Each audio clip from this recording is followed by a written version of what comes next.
আগুনে বাজার দরের মাঝে মাঝে সাধারণ মানুষের হেসেলে এবার সরাসরি যুদ্ধের আজ।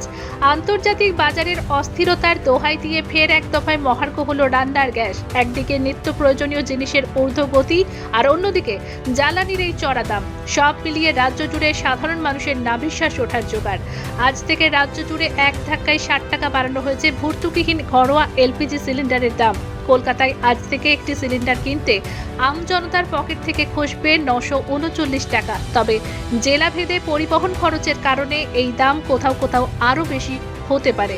শুধু ঘরোয়া গ্যাসই নয়, বাণিজ্যিক সিলিন্ডারের দামও এক লাফে বেড়েছে 114 টাকা 50 পয়সা, যার সরাসরি প্রভাব পড়তে চলেছে রাজ্যের ছোট বড় রেস্তোরাঁ থেকে শুরু করে সাধারণ খাবারের দোকানগুলিতেও।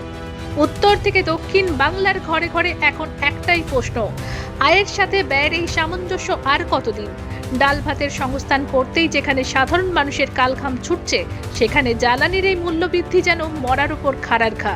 মধ্যবিত্ত থেকে নিম্নবিত্ত সকলেরই দুশ্চিন্তা, আগামী দিনে এই দাম বৃদ্ধি জীবনযাত্রাকে আর কতটা কঠিন করে তুলবে।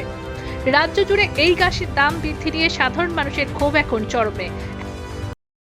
আজকে গ্যাসের দাম বেড়েছে কত টাকা? এই যে 60 টাকা বেড়েছে, মানুষের প্রতিক্রিয়াটা কি? কি বলছে লোকজন? হঠাৎ দাম বেড়ে যাওয়াতে তো মানুষ তো হ্যারাসমেন্ট হবে। তো আপনাদের এই বিষয়টা মানুষের অসহায়তাতে আপনাদের কি রকম লাগছে? মানুষের তো অসুবিধা হচ্ছে, আমাদেরকে যেভাবে হ্যারাসমেন্ট হতে হচ্ছে হঠাৎ করে দামটা বেড়ে যাওয়ার জন্য। বলা দরকার ছিল যে মানে হঠাৎ করে এরকম করে তো হবে না, মানুষের কাছে আমরা গিয়ে হ্যারাসমেন্ট হয়ে যাচ্ছে। এই আজকের যে 939 টাকা পেমেন্ট করছে আপনাদেরকে, এই ক্ষেত্রে কি আপনাদের ডেলিভারি চার্জ পেতে অসুবিধা হচ্ছে? অসুবিধা তো হবে, বা বকশিস দিতে দামটা বেড়ে যাওয়াতে মানুষের তো অসুবিধা হবে। লোকজন কি বলছে? মানুষ ঠিক নেই গো, মানে এটা দামটা বাড়াতে খুশি নেই। আচ্ছা।